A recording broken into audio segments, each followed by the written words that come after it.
Today, we are seeing.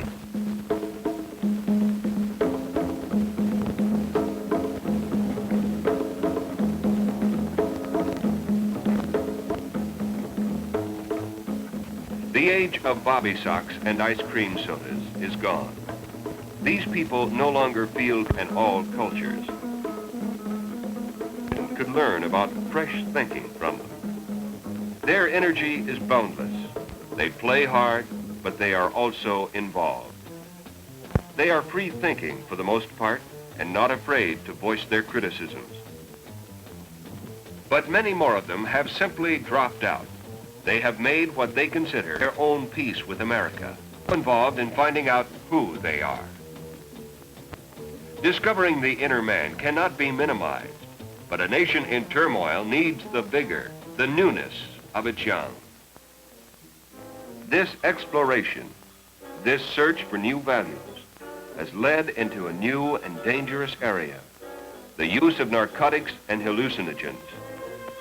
The brain, the body, indeed the freedom to do, can be so jeopardized by these drugs that new politics, more realistic values, and a meaningful, less materialistic society may never have the opportunity of becoming a reality.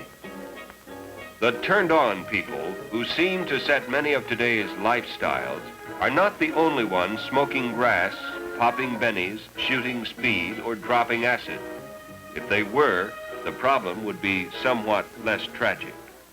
These practices have spread to colleges, high schools, and even elementary schools. The students are being exposed to drugs that many of them believe are without lasting physiological or mental effects. On the contrary, these substances are extremely dangerous. This trend toward drugs has alarmed every responsible segment of the community, for they know that there are inherent risks in the drug experience. Aside from its illegality, there is a medical risk to the brain and body. Perhaps the biggest risk is the placing of the psyche in peril. At the moment, these students are striving for something. In time, they may become total dropouts from a world that needs desperately what they can offer. To try and cut through the undue propaganda on both sides of the drug problem, Dr. John T. Burroughs, Medical Director of Narcotics Education with the Los Angeles District Attorney's Youth Advisory Council, clarifies the extent of the drug problem and the term addiction. Well, I think the use of the word addiction is definitely obsolete, and it's been a very unfortunate thing that it has been used to try to define whether a drug is harmful or not. This use of the word addiction was started with the World Health Organization in 1950, and they have realized their great mistake in this and have recently, in 1965, completely redefined drug problems in other terms. We know that the drugs have two effects that cause dependency, or the desire for the use of the drug. And the most important one, and the one that was not emphasized in the previous definition, is the psychic dependence, the dependence of the person from a mental point of view upon needing or desiring the drug. Now, there is also, with some drugs, physical dependence.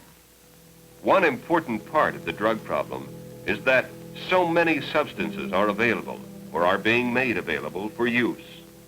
Dr. Burroughs describes some of the major ones and their effects. From the complete anesthetics, or the ones that will put you entirely to sleep, we can go into the depressants, or the downers, as they're known, and these are, of course, primarily the barbiturates. These are known as the red devils, the secanols, the nembutols, or yellow jackets, the tuanols, or rainbows, and so forth. These are all, of course, the barbiturate drugs. They can be taken by mouth, or some people prefer to take them out of the capsule and give themselves the drug intravenously. Now, the barbiturates have some very severe problems with them. For one thing, they do produce tolerance to a certain degree, and it is necessary to take more and more of the drug to produce the same effect. However, this tolerance is limited. Now, under the effects of the drug, there tends to be a distortion of time, and of course the person is confused. And the person may accidentally take more drug than he had anticipated, forgetting that he had just taken a dose a few minutes before. In addition to this, the barbiturates, when withdrawn, do produce a physical dependence or withdrawal type reaction. And with the barbiturates is a marked tendency for the person to develop convulsions. Grand mal convulsions or seizures, and unless these are controlled, they can lead to the death of the individual. After the depressants, we come to the next major group of drugs, which is the stimulants. The first ones to be used were the more mild forms, the dexedrine, hearts as they were called, peaches, and so on. And dexedrine is a mild form of a stimulant drug used in medicine for appetite control and in certain diseases. In medicine, we might give 5 to 10 milligrams of dexedrine or benzedrine, or the new drug methamphetamine, methadrine, which is known among drug users as speed. As incredible as it may sound, the person who's using this drug as a drug user will smack or mainline, that is, take intravenously 1,000 milligrams, 100 times the dose that any person would give in the medical use of this kind of drug. And the effect is overwhelming.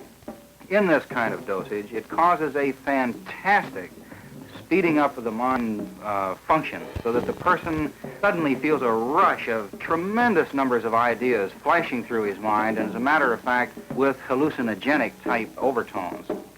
His blood pressure may exceed 300 millimeters of mercury. And as you know, normal blood pressure is perhaps 110 or 120 millimeters. At the same time, his heart is beating at a fantastic rate, maybe in excess of 150 beats a minute, normal being 72 or so. And he may develop arrhythmias of the heart. That is, the beat, instead of being regular, becomes highly irregular. And there have been rare deaths reported from this. As this drug begins to wear off, there's a tremendous psychic reaction and an overreaction, so the person becomes markedly depressed, severely depressed, which in itself is enough reason for him to want to take more drug, or perhaps to take barbiturates to ease this feeling of anxiety and depression, or other drugs, or back to meth or speed again. This depression is so marked that the person may wish to, and does sometimes, commit suicide.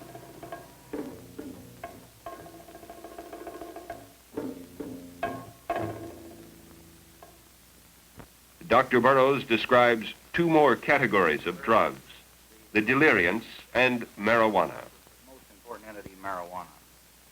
Now, the deliriants are the drugs such as the glue, the glue sniffing, which include gasoline, ether, paint thinners, even some deodorants have been used. They, like all the other drugs, produce a mind-changing effect, so that the person feels a feeling of unusual happiness, a feeling of unreality. These drugs have some severe physical effects. If they are sniffed so that the actual material that is being used, such as airplane glue, can get into the nose or mouth, it causes a real burning of the mucous membranes and can cause rather severe damage. And it is becoming overwhelmingly evident that an increasing number of children are showing up with brain damage and what we call chronic brain disease. Now, marijuana is not a separate thing. This, again, is a drug. Just like LSD is a drug, just like amphetamine is a drug, or just like barbiturate is a drug. There's a specific chemical in marijuana known as tetrahydrocannabinol, or let's call it THC from here on out for short, which is the material, the chemical, that produces the high of marijuana. Dr. Burroughs pointed out that a good deal of the confusion concerning the effects of this drug is due to its very low concentration in American marijuana, or grass. Smoking typical pot usually produces mind-altering or hallucinogenic experiences, though sometimes it has little or no effect on some people. But as the drug becomes more concentrated, it has all of the effects of any of the hallucinogens. In high dosage, it parallels LSD. And already, more purified marijuana, hashish, and the synthesized THC itself are readily available. I think it becomes obvious after having categorized all these drugs, we've now talked about all these different categories, one thing keeps coming up all the time, and that is the drug-dependent, mind-changing or mind-altering effect of all of these drugs. The unfortunate person who gets started in this finds himself getting into an ever-increasing abyss, where he starts out with the idea, I'll have a kick or a high, and that'll do something for him. Well, it's true. These things do have a kick, or obviously people wouldn't try them. But the trouble is the person then gets involved in this vicious cycle. The kick becomes something that is not as good as he thought it was. He finds by using his drug that he has lost his capability to be responsible. He's lost his ability to be a worthwhile, successful student or successful individual. So he starts to seek ways to help him, and the only way he can seek, since he's using the drug now to avoid the reality of his failures, is to take more drugs. And down he spins. And he spins into a situation where he is virtually buried alive in a chemical tomb. This is the problem of drug dependency.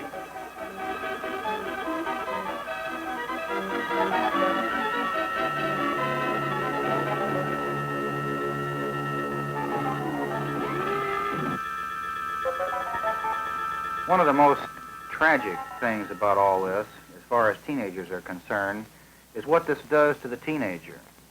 A teenager is a person who is finally grown up to the point that he can begin to struggle with making his own personal decisions.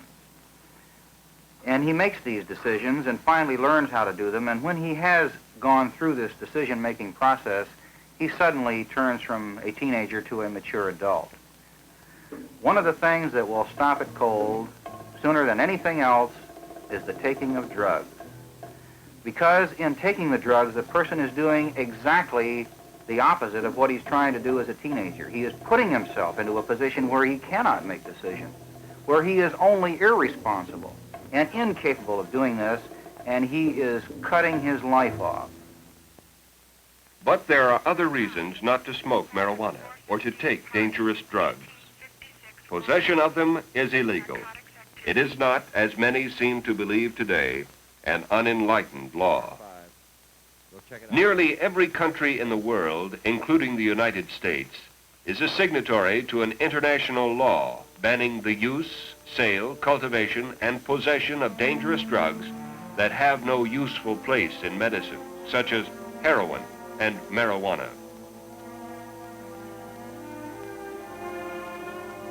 Is the gamble of drug exploration worth this? Is it worth the physical and mental risk as well?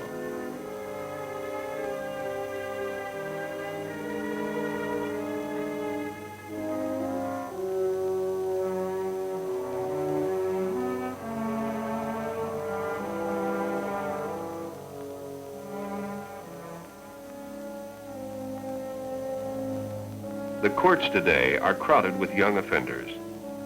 Tragically, many of them are from good homes. They are well educated and have opportunities that are available in no other country in the world. One immature and irresponsible action, for whatever motivation, can bring serious fines, prison terms, or both. A criminal record is never an asset. It can mean the end of a fine future. The drug question is a subtle one. This is an age of change, an age when society and authority are constantly being challenged. All too often, drugs have played a part in or have been used as a principal means of rebellion against authority. But drugs are not the proper tools with which to confront, to change a society that somehow hasn't fulfilled all its promise. Quite the contrary. Drugs rob one of the energy, the attention, the very ability to see what is. And the ability to work for effective changes of any kind depends on clear and disciplined minds. Those who take drugs to produce new insights or for self-discovery or for a host of other romantic reasons, find themselves snared and deluded. Illicit drugs are sold for a price, the price of helplessness and suffering for the buyer, for the greed and gain of the seller. Many of today's young people are meeting the challenges before them. They are turning on to a world that needs more involvement, more selflessness. The extreme danger today is that which is created by the closed mind. We must not accept some facts about drugs and ignore others. The drug issue is wide and complicated and cannot be faced only by the police. They need the active cooperation and the involvement of enlightened parents, school, church, and community leaders. But above all, the need is for clear-thinking young people who are the most involved and who have the most to lose.